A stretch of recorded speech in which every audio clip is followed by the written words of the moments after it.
নবী সাল্লাল্লাহু আলাইহি ওয়াসাল্লাম পরের দিন বললেন যে আমি তো মুহূর্তের মধ্যে বাইতুল মাকদিস সহ ঊর্ধ্বাকাশে ভ্রমণ করে এসেছি।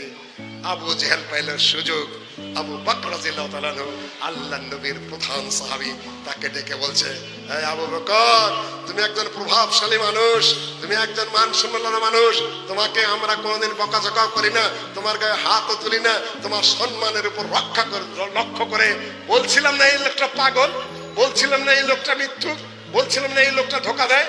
দেখো এখন তো বিশ্বাস করবা, এই লোক নাকি রাত্রের মুহূর্তের মধ্যে বাইতুল মাকদিস হয়ে ঊর্ধ্বাকাশে গিয়ে জান্নাত দেখে এসে নাকি আবার ফেরত আসছে। আবু বকর বলে, এইটুকুই না আরো? এইটুকুই। শোনো, এ তো এক রাত্রের বিষয়, সেকেন্ডের মধ্যে ঊর্ধ্বাকাশে মুহাম্মদের কাছে জিবরিল এসে ওহী নিয়ে এসে আবার চলে যায়।